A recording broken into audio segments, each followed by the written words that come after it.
Hay ciudades que el tiempo ha olvidado, y hay otras que el tiempo decidió enterrar por miedo. Hoy te llevaré a uno de los lugares más inquietantes del universo de H.P. Lovecraft, Innsmouth, la ciudad donde el horror duerme bajo el mar. Innsmouth se sitúa en la costa del condado de Essex, Massachusetts, al sur de Plum Island y al norte de Cape Ann. Innsmouth está cerca de las localidades de Ipswich y Rowley, lo que colocaría Innsmouth en las proximidades de la bahía de Essex. El protagonista de La sombra sobre Innsmouth lo describe así. Era un núcleo urbano muy extenso, de casas apretadas, pero carente de signos de vida. Apenas si salía un hilo de humo de toda la maraña de chimeneas. 3 elevados campanarios descollaban rígidos y leprosos contra el azul de la mar. A uno de ellos se le había desmoronado el capitel.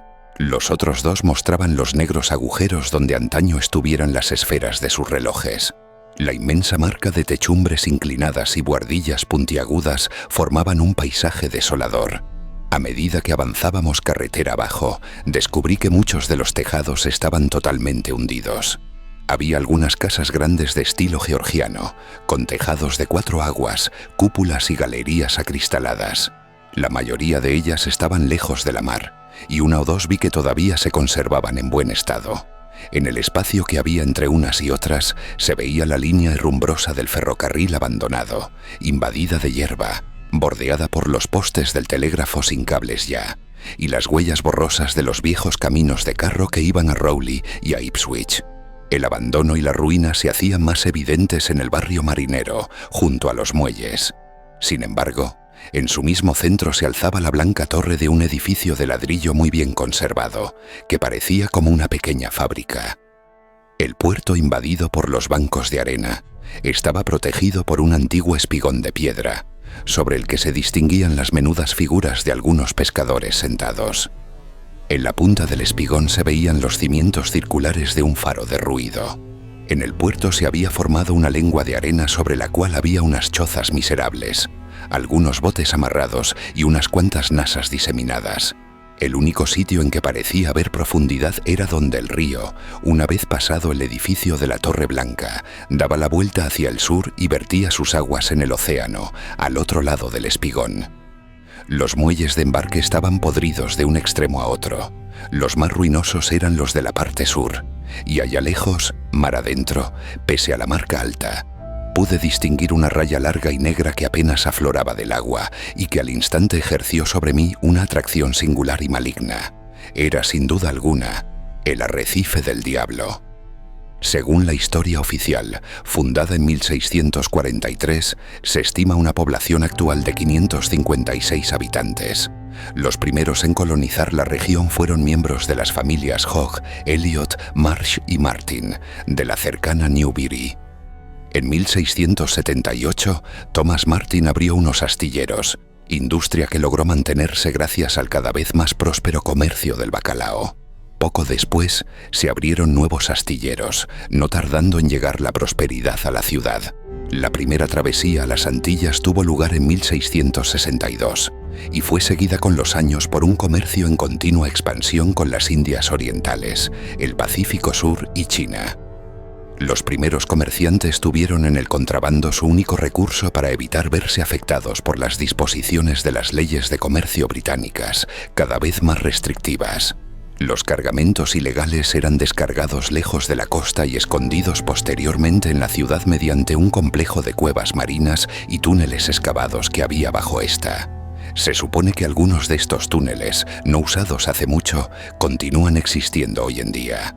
En tiempos de la Revolución Americana, Innsmouth había crecido hasta convertirse en una localidad de unos 2000 habitantes, trabajando la mayoría de ellos para las industrias pesquera o del transporte marítimo.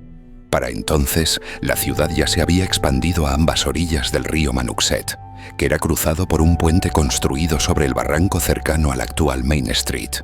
En Bunker Hill, Innsmouth estuvo representada solamente por un reducido grupo de incondicionales, pero durante la mayor parte de la guerra la ciudad contribuyó con barcos y corsarios. Estos fueron autorizados por el recién iniciado Segundo Congreso Continental a atacar y asaltar a aquellos bajo bandera inglesa. Los corsarios firmaron unos acuerdos que les permitían conservar desde una tercera parte hasta la mitad de los botines ingleses, siendo cedido el resto al gobierno y a la causa de la revolución. El éxito de la Revolución Americana permitió a los comerciantes de Nueva Inglaterra tener libre acceso al mar, prosperando Innsmouth como tantos puertos similares. Pero la Guerra de 1812, a la que se oponían fuertemente muchos de los comerciantes federalistas de Nueva Inglaterra, puso fin a esa prosperidad. Las pérdidas de barcos y hombres fueron atroces, y para el final del conflicto Innsmouth había quedado paralizada debido tanto a la escasez de navíos como a la de mano de obra. Algunas de las familias más prósperas de la ciudad habían quedado arruinadas como consecuencia de las pérdidas sufridas en el transcurso de la guerra. Una serie de desafortunados desastres marítimos durante las siguientes décadas sirvió para frenar aún más el crecimiento de la ciudad. El último de los navíos mercantes de Innsmouth hizo su último puerto de escala a mediados del siglo XIX. Para entonces, los intereses de la ciudad llamada habían girado hacia la industria, estimulada en parte por la refinería de oro Marsh, situada en la ribera del Manuxet. Pero la revolución industrial nunca llegó a impulsarse en Innsmouth, y el declive de la industria pesquera vino a añadirse a sus desgracias. En 1846 la ciudad fue asolada por una epidemia, que se cree llegó a bordo de un barco que regresaba del Pacífico Sur. Se sabe poco acerca del incidente, aparte de que finalmente hubo disturbios que causaron la muerte a docenas de personas. Al llegar la guerra civil, Innsmouth se encontraba en plena decadencia, y el número de casas deshabitadas era ya digno de mención. Hoy en día Innsmouth es una ciudad costera medio abandonada y olvidada por el tiempo, una simple sombra de lo que fue. La mayoría de sus habitantes forman parte de antiguas estirpes, y están unidos a la tierra por el tiempo y la tradición. La verdadera historia de Innsmouth es conocida solamente por sus habitantes y unos cuantos forasteros. Hay rumores imprecisos que circulan por las localidades vecinas y secretos terribles que son susurrados al lado de las chimeneas, pero nadie se imagina la verdad. La historia secreta de Innsmouth comienza en 1820, cuando una isla inexplorada al este de Otaheite, de Tahití, es descubierta por el joven capitán Obed Marsh, que se hallaba de viaje rumbo a China. Allí encontró una tribu de isleños, arreglándoselas para comerciar con ellos con el fin de obtener las extraordinarias joyas de aleación de oro que llevaban puestas. El capitán Marsh sintió curiosidad por el origen de estas, al resultar evidente que se encontraban más allá de la capacidad de manufactura de los nativos, respondiéndole el jefe Wallachea que les habían sido entregadas por los dioses del mar, y que su gente podía conseguir todas las que quisiera. Marsh nunca llegó a ver a los terribles dioses del mar de aquellos isleños, pero fue llevado por estos a una isla cercana, una pequeña porción de tierra que, según afirmaban los nativos, había surgido desde el fondo del mar. Las ruinas de piedra tallada que Marsh encontró en aquella isla no se parecían a nada de lo que hubiera visto o oído hablar con anterioridad, y no quiso discutir la afirmación de Wallachea de que se trataba de partes de la ciudad de los dioses del mar. Era allí donde los isleños practicaban sus degenerados ritos, ofreciendo sacrificios humanos a sus dioses del mar a cambio de pesca abundante, buen tiempo y las joyas de oro que los propios dioses fabricaban. Marsh dejó las islas prometiendo regresar con más abalorios de cristal de los que gustaban a Wallachea, llevando en su cofre personal oro por un valor superior al del resto del cargamento del barco. En su bolsillo llevaba varios discos de metal que le habían sido entregados por Wallachea. Los profundos, como a veces llamaban los isleños a sus dioses, vivían por todo el mundo, y si Marsh arrojaba los discos cerca de una de sus ciudades submarinas, recitando el cántico que el jefe le había enseñado, subirían a la superficie en respuesta. El capitán Marsh negoció en secreto durante años con los isleños, siendo capaz de cualquier cosa para ocultar a otros comerciantes el lugar donde estos se encontraban. El poder y riqueza de la familia Marsh aumentó incluso cuando disminuía el de otras familias. Al principio las joyas se vendían tal y como eran, pero cuando fueron muchas las preguntas acerca de su origen, Marsh compró la vieja fábrica Waite y la convirtió en la compañía Marsh. Allí, las joyas eran fundidas, se separaban las impurezas y se vendía el oro puro en el mercado. Para encubrir sus operaciones, Marsh compró también montones de menas de baja calidad, falsificando los archivos como fuera necesario para justificar los beneficios. La familia Marsh continuó prosperando. En 1838, el capitán viajó de nuevo hasta su lugar secreto de comercio para encontrarse con el poblado destruido. Wallachea y su tribu estaban muertos. Habían sido asesinados por alguna de las tribus vecinas que, como Marsh sabía, temían y aborrecían al pueblo de Wallachea. La cercana isla de los dioses del mar estaba desierta. Los altares de los nativos habían sido volcados y el suelo estaba cubierto de piedras extrañamente marcadas que mostraban símbolos parecidos a esvásticas, otro tipo de símbolo arcano. Desesperado, el capitán regresó a casa sin el oro con que había contado. La ciudad daba muestras de decadencia, a pesar de los éxitos de la familia Marsh. La industria mercantil estaba prácticamente muerta y la pesca ya no era tan buena como solía. Incluso habían cerrado sus puertas algunas de las fábricas situadas a lo largo del Manuxet. Fue entonces cuando Obed tramó un plan desesperado para rejuvenecer Innsmouth. Intentaría ponerse en contacto con los profundos haciendo uso de los discos que Wallachea le diera hace años. Obed los arrojó al agua más allá del arrecife del diablo, murmurando suavemente el cántico que le había enseñado el jefe de los nativos. Poco después, unas formas surgieron de entre las olas. Al principio los profundos se contentaron con comerciar a cambio de cristal y baratijas de caucho, pero no tardaron mucho en pedir algo más. Estos, al igual que los profundos en los mares del sur, querían sus sacrificios, hombres y mujeres de la ciudad de Innsmouth. En un intento por satisfacer las exigencias de los profundos, Marsh comenzó a minar sutilmente la fe de sus conciudadanos, predicando contra un dios que no hacía nada para ayudar a su pueblo, e insinuando que él sabía de otro más dispuesto a atender las necesidades de sus devotos. Marsh mostró el poder práctico de su religión en forma de un mayor número de bancos de peces en la zona. Tras haber sufrido décadas de recesión, mucha gente de Innsmouth comenzó a escuchar lo que el capitán Marsh tenía que decir. Muchos volvieron la espalda a sus antiguas iglesias, y fueron más y más los que se unieron a la nueva, fundada por Marsh y algunos de sus seguidores. Esta nueva iglesia se llamaba Orden Esotérica de Dagon. A la mayoría de los ritos asistían todos los fieles, pero algunos eran realizados en secreto con la única presencia de Marsh y sus seguidores más leales. En ocasiones llegó a advertirse la desaparición de algún ciudadano, pero no se le dio mucha importancia. La pesca iba en aumento, especialmente para aquellos iniciados en la orden esotérica. Con la ilusión de participar de aquella riqueza, muchos ciudadanos se unieron a sus amigos en el culto de la nueva fe de Obed Marsh. La iglesia congregacionalista, con su rebaño casi desaparecido, fue la primera en cerrar sus puertas. Poco después fue seguida por la iglesia metodista. La iglesia baptista resistió más, pero tras desaparecer misteriosamente el sacerdote, los fieles se disgregaron y el edificio también fue abandonado. En pocos años, la orden esotérica controló por completo el aspecto espiritual de la ciudad. A lo largo de este periodo fueron muchas las desapariciones que quedaron sin resolver, si bien comenzó a rumorearse acerca de Marsh y sus seguidores, y también de qué sería lo que hacían más allá del arrecife del diablo en plena noche. Aunque algunos hablaron claro acerca de las desapariciones, la mayoría estaban dispuestos a ignorarlas. Las pruebas de la existencia de crímenes eran escasas o inexistentes, y muchos no deseaban arriesgar la prosperidad de la que disfrutaban. Pero hubo aquellos que se opusieron enérgicamente a Marsh. Matt Elliot, que fuera antiguamente segundo de a bordo en el Sumatra Queen de Marsh, tenía una idea de la verdadera naturaleza del horror que se cernía sobre la ciudad. En secreto, él fue el primero en advertir a los líderes religiosos del lugar acerca de los actos blasfemos de Marsh.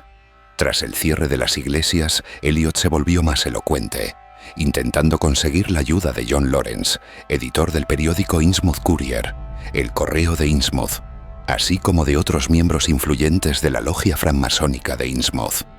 Después de eso, Elliot desapareció misteriosamente. Lawrence continuó publicando en contra de Marsh, pero, irónicamente, los entonces escasos francmasones faltaron al pago de su préstamo y la logia fue comprada por el antiguo capitán, trasladándose a ella la orden esotérica de Dagon. En 1846, los que temían a Obed Marsh seguían siendo más numerosos que sus seguidores.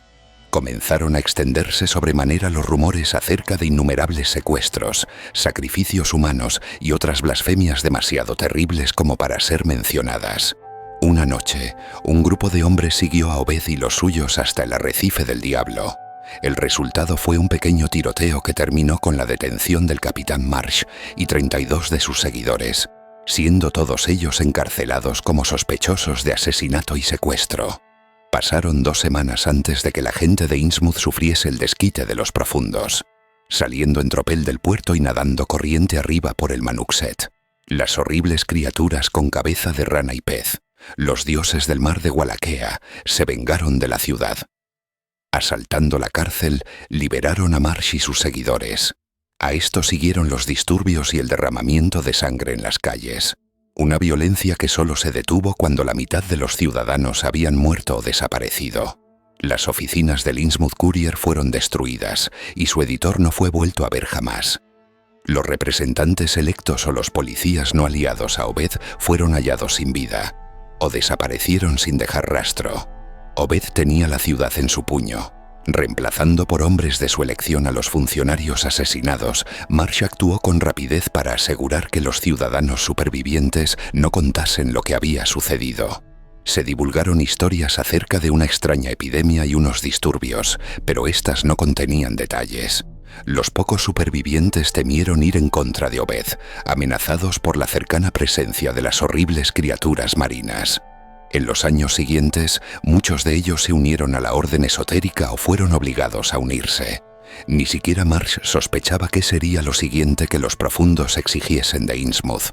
El capitán se sintió conmocionado cuando le dijeron que querían aparearse con los humanos de la ciudad, de la misma forma que sus parientes habían hecho con el pueblo de Wallachea en el Pacífico Sur. Intentar oponerse no tenía ningún sentido. Ahora eran ellos los que tenían la ciudad en su escamoso puño. El propio Marsh fue obligado a tomar una segunda esposa, una a la que se veía muy poco en público, si es que se la llegó a ver alguna vez. Otros ciudadanos fueron forzados a emparejarse nuevamente, hecho que dio lugar a una oleada de suicidios, especialmente entre la población femenina de la ciudad. Innsmouth se convirtió en un lugar donde alguien sabio no hacía preguntas, y por las noches se quedaba encerrado en casa. Muchos de los niños nacidos en la ciudad después de esos sucesos mostraban lo que se llamó la marca de Innsmouth: los ojos saltones y llorosos, la boca ancha, la piel escamada y el modo de arrastrar los pies al andar que delataban la herencia de la sangre de los profundos. A la larga, los afectados llegaban a empeorar de tal manera que se les obligaba a permanecer encerrados, lejos de la vista de la gente normal. Aunque al final se anunciaba su muerte, era raro el caso en que aquella tenía lugar de verdad. En vez de morir, los afectados, transformados por completo en profundos, se marchaban al fondo del mar para vivir junto a sus primos. Durante el resto del siglo XIX, las gentes de Innsmouth continuaron con sus blasfemas costumbres, unos por elección y otros por obligación, por lo que se produjeron inevitablemente nuevos nacimientos de horrores híbridos. A veces, uno de estos individuos se casaba con alguien de una de las ciudades vecinas, pareciendo normal a ojos de su nueva familia, pero condenando para siempre a los hijos y nietos de tal unión. Obed Marsh gobernó Innsmouth como un auténtico dictador, usando la orden esotérica de Dagon como herramienta, pero obedeciendo siempre las órdenes de sus amos los profundos. A los vecinos se les exigía que prestasen el primer juramento de Dagon. Otros eran escogidos y obligados a prestar los horrorosos segundo y tercero. Con su gente afectada por la endogamia y la decadencia, su espíritu destruido por la opresión y el horror, sus penas ahogadas en el alcohol y el olvido, y una economía vacilante, Innsmouth comenzó a morir lentamente. Obed Marsh murió en 1878, dejando un legado de horror y degeneración que envenenó a sus conciudadanos generación tras generación. A medida que creció el número de híbridos, los pocos vecinos humanos fueron perdiendo las ganas de resistirse, y con los años la orden esotérica relajó su puño. Ya no había necesidad de una aplicación estricta. Muchos de los vecinos de Innsmouth disponen de servicios de gas y electricidad, pero también son muchos los que dependen de las lámparas y las chimeneas o estufas de leña. Hay servicio telefónico, pero los ciudadanos que disponen de uno propio son menos de la mitad. Para ahorrar dinero, el alumbrado público se usa poco y suele dejarse apagado las noches que hay claridad gracias a la luna. Los coches y camiones son bastante comunes, pero casi todos son viejos y están en malas condiciones. Los pescadores del lugar, con pocas excepciones, utilizan barcas de vela o de remos. Es relativamente raro que haya visitantes en Innsmouth. Excursionistas, turistas, anticuarios y otros curiosos paran de vez en cuando para ver la ciudad, pero no suelen quedarse demasiado, y casi nunca a pasar la noche. Alertadas por la actividad de la Orden y fingiendo realizar una redada antipiratería, las autoridades destruyeron la sede de la Orden Esotérica de Dagon y arrasaron casi todo Innsmouth. Aún así, no fueron capaces de acabar con el Arrecife del Diablo, lugar donde prosiguió clandestinamente la actividad de la secta. Innsmouth no existe en ningún mapa, pero muchos dicen que aún hay lugares donde el océano guarda secretos antiguos y donde el llamado de los profundos todavía se escucha en la bruma. ¿Te atreverías a visitar Innsmouth? Déjalo en los comentarios. Y recuerda, no te acerques al mar después de la medianoche.